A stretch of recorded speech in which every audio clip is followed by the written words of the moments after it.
You're listening to The Coffee Hour. I'm Andy Bates. I'm Sarah Gulseth. How do we equip youth with tools for when life's ups and downs happen? Well, today we're going to take a look at a new Christ-centered mental health curriculum from Concordia Publishing House. Looking forward to digging into that with the authors of the curriculum. I'm really excited about this. We got to talk about it a little bit, I think about a year ago. Yeah. So I'm looking forward to chatting about that. Today's episode of The Coffee Hour is underwritten in part by Concordia University Chicago. You can learn more about Concordia University Chicago by visiting cuchicago.edu. Joining us today, the mental health curriculum Resilient Minds from Concordia Publishing House, Dr. Belinda Karge. She's a professor in the School of Education at Concordia University Irvine. Dr. Karge, thanks for joining us today. My pleasure. Thank you for having me. Dr. Kara Bratton is also an assistant professor in the School of Education at Concordia University Irvine. Thanks so much for joining us today. Yeah, thank you for having us. And Dr. Jeremiah Stokes, a licensed psychotherapist, owner and clinical director of Stokes Counseling and Consulting in Maitland, Florida. He's also an adjunct professor at Rollins College in Winter Park, Florida. Dr. Stokes, thanks for joining us today. Thanks so much for having me. So Resilient Minds curriculum is for middle school and high school students, published by Concordia Publishing House. And I am just thrilled that we have something like this available for schools, and that Lutheran schools have an opportunity, and many other schools have the opportunity to make use of this. But I want to talk about how you all got involved. So Dr. Karge, let's start with you. Tell us a little bit about your professional background and how that connected you to developing this curriculum. Absolutely. Professional background includes many years teaching, working as an administrator, traveling internationally. I taught overseas as well. And just have always loved research. And I'm one of those people, I'm kind of a research geek. I enjoy really digging into what others have said about the research. And then now working in the doctoral program the last 10 years at Concordia University Irvine, I've been able to really, dig into research myself with my students. So a few years back, Dr. Stokes and I started talking about research, and we realized at the time he was working in the Townsend Institute at Concordia University Irvine, and we realized that we had mutual connections, and we really enjoyed thinking about how we can support adolescents in schools. And we started talking about what kind of research we could do together. And that's really how this started. We started digging in and realizing, oh, wow, there's not a lot out there in terms of curriculum. And Dr. Stokes said, it's always been a dream of mine to develop a curriculum. I'm like, let's do it. And so he and I started working on the curriculum initially, independently, just the two of us, just kind of digging into the research, figuring out what was needed, looking at anxiety and anger, some of the big adolescent areas. And as we started to develop this, we realized that we probably should reach out for a publisher sooner than later, and reached out to Concordia Publishing. And right about that time, Dr. Bratton joined Concordia University Irvine.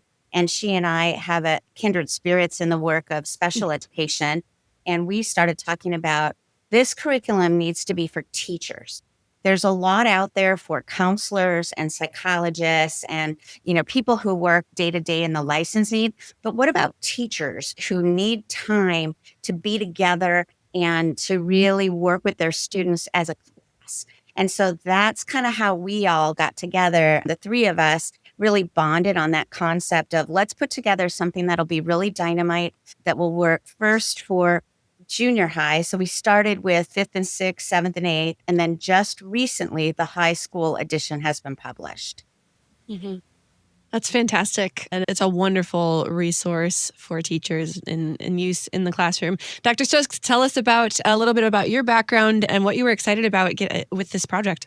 Yeah, absolutely. So I'm in my 15th year of clinical practice as a therapist. And throughout the course of my career, I've done a lot of work with kids and families. And in working with kids and families, I've recognized that there's a lot of limitations out there in the community as far as the educational component goes with mental health. So we hear a lot about mental health in mainstream media. Kids get a lot of information about mental health that's not always accurate. Sometimes it's actually damaging. And so in my time in providing therapeutic services with kids and families, I realized that, it would be great if kids had an opportunity to actually learn about mental health. What is mental health? How do we conceptualize it? How do we define it? And so as Dr. Karge mentioned, when I had this sort of thought, I connected with her and, we decided to formulate this idea regarding a mental health curriculum. And that's how the process started. But what pulled me into this is my passion of working with children and families. That's fantastic. Dr. Bratton, what about you? Your background and you got pulled into this project a little bit later, but obviously you really enjoy what the product that happened. Yeah. So similar to Belinda, like she said, we definitely are kindred spirits. My background is in special education as well. And there's always loved research also. So again, those connections, at the time, actually, when I talked with Dr. Karge and Dr. Stokes about starting this curriculum, I was an adjunct for Concordia, but I was serving in a full-time role as special education director for Lutheran Special Education Ministries. And part of that role, I was doing a lot of consulting with schools and teachers. And the thing that just kept coming up over and over and over was behavior, which, as we know, overlaps greatly with mental health. So being an adjunct at that time at Concordia, getting to know Dr. Karge, and then she introduced me to Dr. Stokes. So they were just starting to write this and said, "Hey, would you like to join us?" And I thought, well, what a great opportunity to, again, take what I'd learned about behavior, what I'd learned works for teachers, what doesn't work for teachers in terms of, we're not asking teachers to be counselors. We want teachers to see that there are things that they can do to help students and to start that conversation about mental health without being counselors. So throughout that time of writing even the middle school curriculum, then I transitioned to full-time at Concordia. So again, it's just been a blessing to work on this and just to see that, again, there is something for teachers that also doesn't take away the faith component, that just adds to, the Christian education, whether it's a Christian school or, Sunday school, youth group type of thing, but that Christian element is embedded in everything that we have laid out in this curriculum. I think the concept of providing a resource to teachers is just a brilliant idea. I think equipping teachers to be able to teach this curriculum is so valuable. Let's talk about the state of mental health and the ability to navigate life's challenges, particularly among youth in the U.S. today. Dr. Stokes, let's start with you. How would you describe the state of mental health among youth in the United States today and their ability to navigate challenges of ups and downs? Well, I think one of the biggest issues is when we think about mental health, if you ask a kid about mental health, or even an adult for that matter, typically what they'll do is they'll describe mental illness. They'll describe what's wrong. They'll describe what we would call psychopathology. They have a very little understanding in actually describing and defining mental health. And so mental health is essentially, we can correlate it to physical health. When we think about physical health, we think about nutrition and making sure that you have physicals and that you exercise and all of these things. Kids and adults have difficulty conceptualizing what mental health is. And mental health in and of itself is having optimal levels of well-being as it relates to your thought patterns, your emotional management, making good choices, healthy interpersonal relationships. And so I think the biggest thing with what we're dealing with in terms of a challenge in our society today is kids don't really know what it means to be mentally healthy. Especially, and I had referenced this to the first question, when you ask a kid, hey, what is mental health? The information that they're getting may be a video from TikTok, or they're learning about these specific mental health diagnoses. So they have very little skill set in terms of being able to understand what mental health is. That's the first part. The second part is that mental illness is on the rise substantially. Some studies show that the upwards of 40 to 50% of kids deal with some sort of diagnosable mental illness. And there's a lot of theories as to why mental illness is on the rise, but certainly I can tell you as a clinician who works with kids and families, kids are really struggling out there today. And so I think, designing this curriculum is an attempt to try to meet some of the demands that are out there from a mental illness standpoint. Dr. Karge, anything to add to that? I think being proactive is where we are with this. Is we want teachers to start having conversations and talking to students and engaging them in discussions before the situation arises. But that's why we were so adamant of starting with fifth grade, before we get to those high school years, which the numbers show the largest in terms of anxiety and anger and some of those areas of mental health. So being proactive became very important to us. Dr. Bratton, anything to add about the state of mental health among youth today? Just to add to what Dr. Stokes shared in terms of the statistics, again, we know that this is a huge issue with adolescents and young people. But, one of the things I hear continuously is, those of us who are, in the classroom maybe, or, a little more seasoned in our professional and personal lives, really criticize youth and say, why is there so much anxiety? Why is this such an issue right now?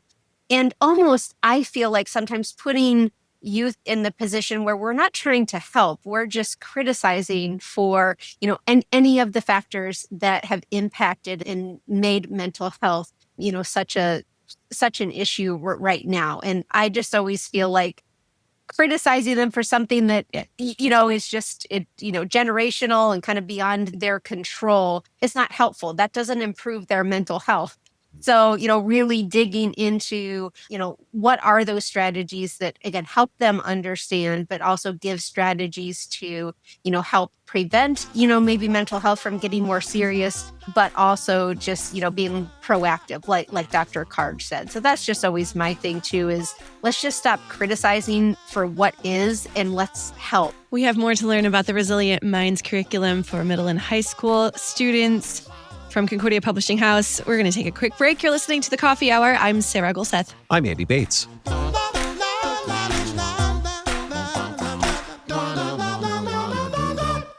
I'm Dr. Russell Dawn, president of Concordia University Chicago. I'm thrilled to announce the Prepared to Serve Church Professional Guarantee. Any new student in one of CUC's 6 church work programs will pay no more than $5,000 in annual tuition and required fees guaranteed. Prepared to Serve is a donor-funded initiative. Support future church work students by becoming a funding partner at cuchicago.edu/prepared to serve. Concordia University Chicago. With Christ at the center, we stand tall for the church.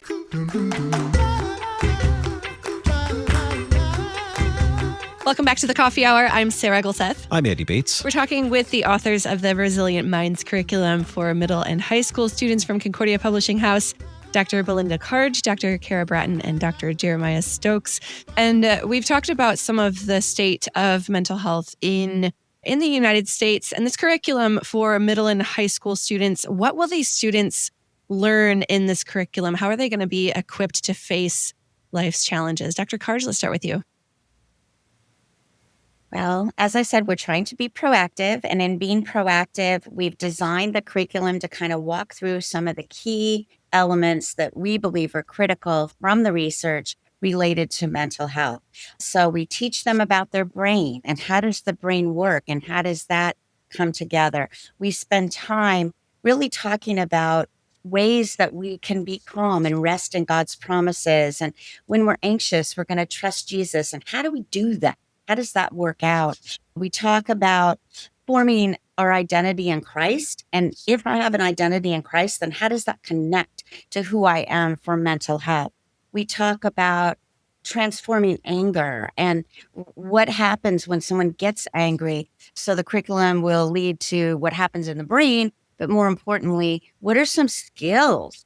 And one of the cool things that I've really enjoyed in working with Dr. Stokes is early on, Dr. Bratton and I were just picking his brain. We're like, okay, so you have an adolescent in your practice who has this issue. What strategies are you using?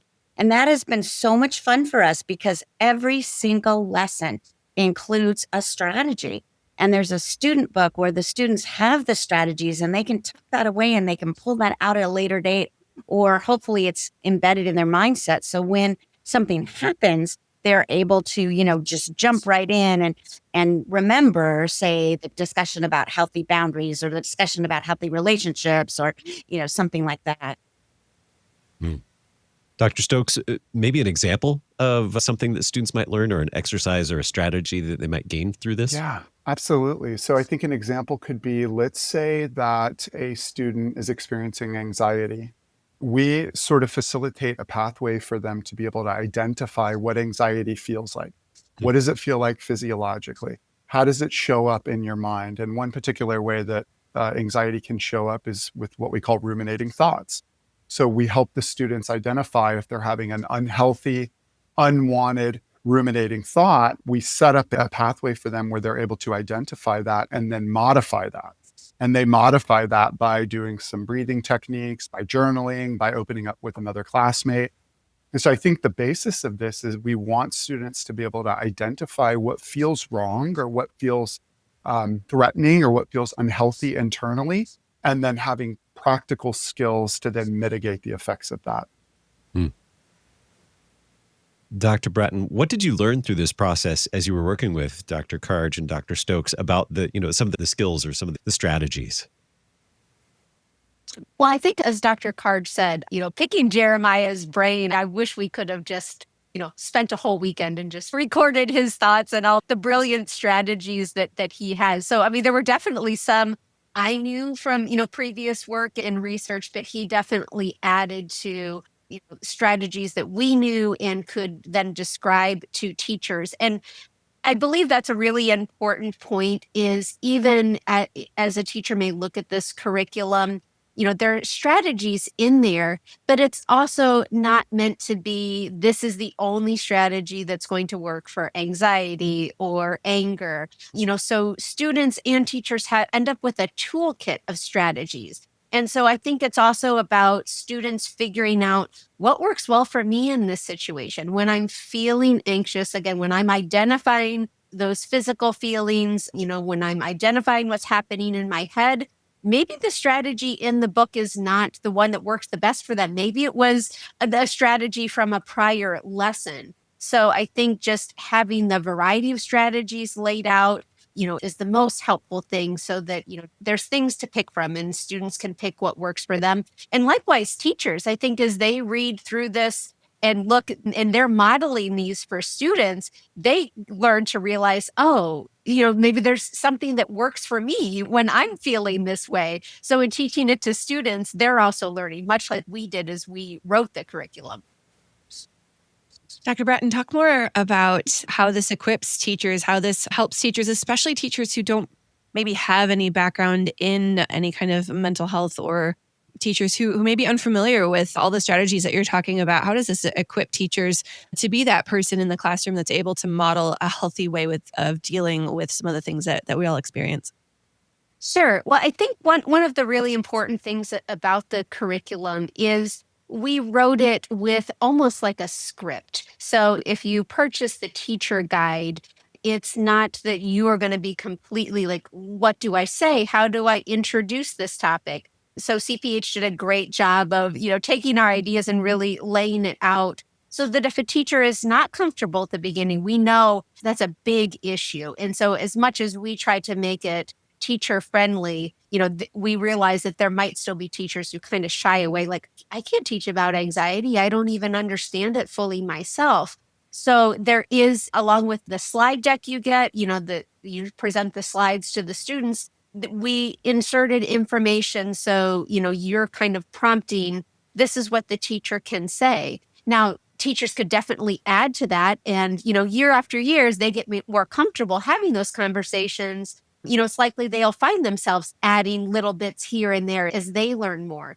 And we also added to the curriculum, some things that maybe teachers could search for to look for more information without using specific websites. Just here's some things, to kind of add to what is already here. So, made to just be, if you had to pick it up 10 minutes before the lesson started, there is that little bit of a script, although we recommend looking at it a day or two before just to familiarize yourself with the topic. But, one of the things research shows over and over is that adults and children alike think that mental health conversations are taboo and they are not comfortable engaging in the conversation. So we wanted to remove that barrier and see how we could make teachers comfortable and then how they could make students comfortable engaging in the conversation. Dr. Karge, what would you say is unique about the Christ-centered approach to mental health in this curriculum? It's a great question. And I have to tell you, back when we were first designing this, we thought we were writing a secular curriculum at the beginning. And because of our faith and the deep roots that the three of us have, everything kept going back to the Bible. Everything kept going back biblically. And finally, we realized, we're like, wait a minute, this needs to be a Christ-centered. This is how you approach mental health, is you approach it through the Lord. You approach it through what the Bible says. And so that has really guided us on this journey. Every lesson has a Bible verse. And the way it is set up is at the beginning, you introduce the Bible verse and kind of ask the students, hey, what do you think this means? Connected to whatever the topic is for the day. And then at the end of the lesson, you circle back to that Bible verse. And there's some teaching prompts for, how you can tie the Bible verse to whatever it was that you were working on for that day. And we see that as really valuable. And I should also note, since it's been published, we have learned that a lot of youth directors are using this in their programs because it is nice to have the script and the slides and all that ready for you. And youth group is a great time for conversations to happen. And one of the things this program does is we were very intentional about student engagement. So intentional, I need to tell you that when we were piloting at the very beginning, before we published, we had 3 schools that we did some piloting of the lessons. The teachers shied away from the engagement. Like they just kind of wanted a lecture. And we're like, no, we don't lecture with this curriculum. We get kids talking. And we had to actually go out and demonstrate how to do this at some of the pilot schools. And we've had to be very intentional in our write-ups in the teacher's guide, really talking about how that engagement can lead to successful conversations, which can in turn lead to successful and healthy students, healthy adolescents. And that's what we're looking for. So a little long-winded there, but it kind of ties everything together. Dr. Stokes, what do you want teachers and school administrators to know about this mental health curriculum? I think for teachers and school administrators, what's so important is to understand that you as an organization, you are a stakeholder in not only a child's educational development, but also their mental health development, right? And so if you have a school that fosters mental health practices, encourages optimal mental health practices, it's going to feed back into the school. It's going to feed back into the culture of the institution, but it's also going to trickle out into the community. And so I think the biggest thing for teachers and administrators to understand is that, you can utilize your school as a platform to perpetuate mental health, not only internally in your school, but also to the community at large. Dr. Bratton, what do you want parents to know about the curriculum? Oh, good question. I think one of the things definitely true for parents or honestly anybody, administrators, teachers, is, I think I would want them to know that I think as Dr. Stokes said earlier, the focus on positive and strength-based mental health and that being mentally healthy is not just the absence of a mental illness, that there's a lot that goes into that. And I see in families sometimes things are genetic, sometimes they're environmental, and so I think parents can learn a lot from seeing the curriculum, seeing the materials that come home with their child. We should also add there are parent letters that are included with every lesson. So we want that homeschool engagement. We don't want it just to be something that's happening at school and parents have no clue, why is my child talking about this? What is happening at school? So there are parent letters to help engage and, that might facilitate conversation if the parent is wondering, what is happening? Okay, you're talking about anxiety. And so I think it's a conversation starter for home as well, because depending on the age of the parent and how the parent grew up, they might not have been, comfortable with these conversations and these topics either. So I guess my message to parents would be, engage with this. If you know your child is struggling, again, engage with the content, see what's happening. But I would also say, and this is what we say to teachers and administrators as well, this is not meant to replace the possible need for a child going into counseling, going to see someone like Dr. Stokes. Obviously, we want to, prevent that when we can, but this is not meant to, remove the need for professionals in this setting. I'd also like to jump in if anyone is listening to this who's a parent and they know that their school does not have something like this. Concordia Publishing did something that I think is brilliant. They created a little flip book that's called Resilient Minds for Parents. And what they did was basically pull some of, I call it the meat and potatoes, like the best parts of each of these curriculums and put it together in a little booklet for parents. And there's facts about, depression and self-harm and eating disorders and things like that. But there's also some devotions that families could do. So if you're a parent and your child is not at a school that has a program like this, you could do some family study yourself just by picking up their little pamphlet. Dr. Karj, as we wrap up our time together, what are you excited about with this curriculum? What are you really hoping this curriculum will be able to do with the lives of children? It's so exciting to see people talking about mental health. And that's really, for me, the biggest thing is I want them to talk about mental health. I want them to acknowledge what it is.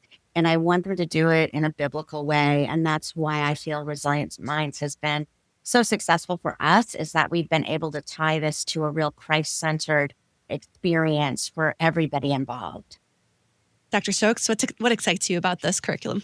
Yeah, mental health is my passion, but to be able to have the opportunity to do that integratively with my faith is really a dream come true, because these are two of the most important things to me in my life. And to be able to contribute to creating something that integrates both of these is truly a gift and an honor. Dr. Bratton?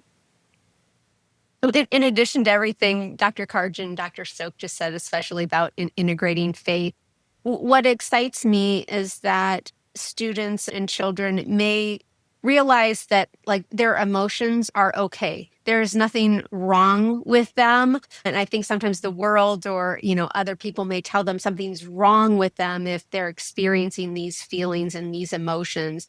So I just really think it's just good for the overall health, physical health and mental health of adolescents to learn that there's nothing wrong with me. These are normal feelings.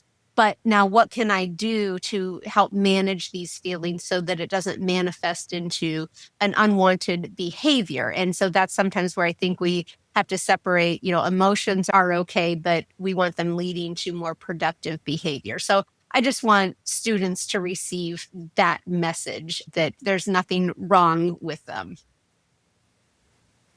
Certainly a great resource available at cph.org. Resilient Minds, great resource. Our guest today, Dr. Belinda Karj, professor in the School of Education at Concordia University, Irvine. Dr. Karj, thank you so much.